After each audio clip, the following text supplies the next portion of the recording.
নমস্কার। ব্রহ্মময়ী মা তারা তান্ত্রিক যোগাশ্রমের পক্ষ থেকে আমি শুভব্রত শাস্ত্রী আমার ইউটিউব চ্যানেলের আধ্যাত্মিক অনুষ্ঠানে আপনাদের সকলকে স্বাগত জানাচ্ছি। পূর্বে বিভিন্ন বিষয় নিয়ে আমি আলোচনা করেছি, খুব সুন্দর রেসপন্স পাচ্ছি। বহু মানুষ দেখছেন, তারা কমেন্টস করছেন, লাইক করছেন আমার আধ্যাত্মিক অনুষ্ঠান।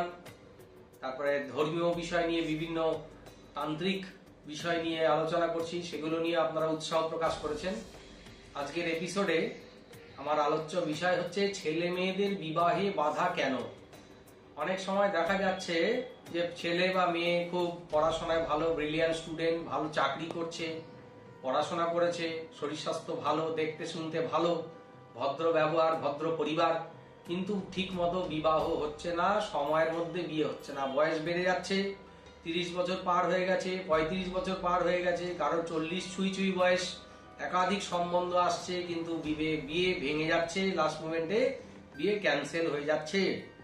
মানুষের জন্মকুণ্ডলিতে যদি কালসর্প দোষ থাকে, মাঙ্গলিক দোষ থাকে, শনি মঙ্গলের অশুভ দোষ থাকে, রাহু মঙ্গলের অশুভ কানেকশন থাকে, মানুষের জন্মকুণ্ডলিতে বিবাহ স্থানে যদি শনি, রাহু এবং অশুভ গ্রহের দৃষ্টি বা প্রভাব থাকে, সপ্তম ভাবের সাথে যদি অষ্টম, দ্বাদশ ভাব, ষষ্ঠ ভাবের কানেকশন থাকে, দশম ভাবের কানেকশন থাকে, সেক্ষেত্রে ছেলে মেয়েদের বিবাহে বাধা বিপত্তি আসে। বারবার বিয়ের সম্বন্ধ এলেও কেটে যায়। যদি কোনোভাবে কষ্টসৃষ্টে বিয়ে দেওয়া হয়, সেই বিয়ে 6 মাসের বেশি টেকে না। মাঙ্গলিক দোষের ফলে বিবাহ ক্ষেত্রে বাধা, বিয়ের পরবর্তীকালে স্বামী স্ত্রীর শারীরিক কষ্ট যন্ত্রণা, সন্তান লাভের ক্ষেত্রে বাধা বিপত্তি আসতে পারে, বিভিন্ন রোগ ব্যাধি দেখা দিতে পারে। বিয়ের পর অনেকের অ্যাক্সিডেন্ট জনিত কারণে বড় বিপদ ফাড়া থেকে দেখছি যে শারীরিকভাবে অসুস্থ হয়ে পড়ছে।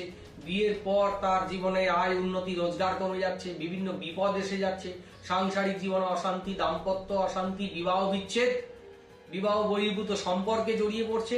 এই ধরনের নানান রকম অশুভ ঘটনা মানুষের জীবনে ঘটে চলেছে এই কাল সর্পদোষ এবং মাঙ্গলিক দোষ, এই দুটো গ্রহের অশুভ প্রভাবের কারণে। এবার সমস্যাটা বললাম, সংক্ষেপে বললাম, জ্যোতিষ বিচার মতে কি কি কারণে এই ধরনের ঘটনা ঘটতে পারে সেটা বললাম। কি কার উপায়, এই বিপদ সমস্যা থেকে মুক্তির উপায় কি? ভগবান শিবের পারদ শিবলিঙ্গের পুজো, ভগবান শিবের পারদ শিবলিঙ্গের পুজো, শিবলিঙ্গের উপর সর্প দান করে শিবের পুজো। এই পুজো যদি নিয়মিত করা যায়, ছেলে মেয়েদের মাঙ্গলিক দোষ, কাল সর্পদোষ অবশ্যই খণ্ডিত হয়। শিবের নিষ্ঠাপূর্বক পুজো, জপ, ধ্যান, প্রার্থনা, এটা হচ্ছে প্রথম উপায়। দ্বিতীয় একটা সহজ উপায় বলে দিচ্ছি। যাদের কাল সর্প দোষ আছে, তারা সাপের গর্তের মাটি দিয়ে একটা তাবিজ বানিয়ে গলায় বা বাজুতে ধারণ করুন। সাপের গর্তের মাটি থেকে সেই মাটি এনে সেটা তাবিজে ভরে গলায় বা বাজুতে ধারণ করলেও কিছুটা উপকার পাবেন। বিভিন্ন বিপদ থেকে, গ্রহগত সমস্যা বা অশুভ গ্রহের যোগ থেকেও রক্ষা পাবেন।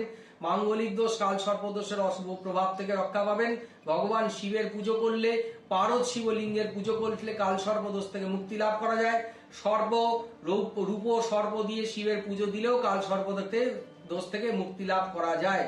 এর পরেও যদি আপনি দেখছেন এত কিছু করার পরেও আপনার সমস্যার প্রতিকার হচ্ছে না, যথা সময় ছেলে মেয়েদের বিয়ে হচ্ছে না, বিয়ে হলেও অল্প সময়ের মধ্যে অশান্তি বেঁধে ডিভোর্স হয়ে গেছে, ছাড়াছাড়ি হয়ে গেছে, কোর্ট কেস চলছে, মামলা মোকদ্দমা চলছে, সেই ক্ষেত্রে ভালো একজন তান্ত্রিক জ্যোতিষের পরামর্শ গ্রহণ করুন। ভালো করে বিচার করাবেন, বিচারে যে সমস্যা বেরিয়ে আসবে তা তান্ত্রিক মতে প্রতিকার করান। অবশ্যই এই বিপদ এবং সমস্যা থেকে উদ্ধার পাবেন, সংসার জীবনে সুখ শান্তি প্রতিষ্ঠা লাভ হবে। মনে রাখবেন, অশুভ সময় বা অশুভ যোগে অশুভ ঘটনাই ঘটে। যখন মানুষের একটা খারাপ দশা বা যোগ চলে, এই সময় জোরপূর্বক যদি কাউকে বিয়ে দেওয়া হয়, সেই বিয়ে কখনোই সুখময় হবে না।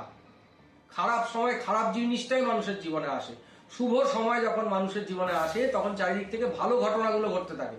যখন অশুভ সময় যায়, এই অশুভ সময়ে খারাপ জিনিস, খারাপ মানুষ, খারাপ যোগাযোগ আসতে থাকবে।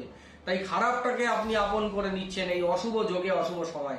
তাই অশুভ দোষ খণ্ডন করে জীবনের নেগেটিভিটিটাকে কাটিয়ে সেটাকে পজিটিভ এনার্জিতে পরিবর্তন করুন। তারপরে দেখবেন জীবনে ভালো যোগাযোগ আসবে, ভালো মানুষের সান্নিধ্য আসবে, ভালো ঘটনা ঘটবে, ভালো সম্পর্ক তৈরি হবে এবং সেই সম্পর্কের ভবিষ্যৎ সুন্দর থেকে সুন্দরতর হবে। তাই ভালো জ্যোতিষতান্ত্রিকের পরামর্শ নিতে পারেন এবং যেটা বললাম নিয়ম বা টোটকা সংক্ষেপে পুজো পাঠের নিয়ম বলে দিলাম, সেটাও করতে পারেন এবং ভালো তান্ত্রিকের পরামর্শ নিয়ে প্রতিকার করলে ভবিষ্যতে এই সমস্যা আর ফিরে আসবে না। এবং যদি প্রয়োজন মনে হয় আমার সাথেও যোগাযোগ করতে পারেন। আজকের অনুষ্ঠান এই পর্যন্তই। আপনারা সকলে ভালো থাকুন, সুস্থ থাকুন। মহামায়ার কাছে প্রার্থনা করি সকলের জীবনে সুখ, শান্তি, সমৃদ্ধি আসুক। নমস্কার। জয় মা, জয় মা, জয় মা, জয় মা।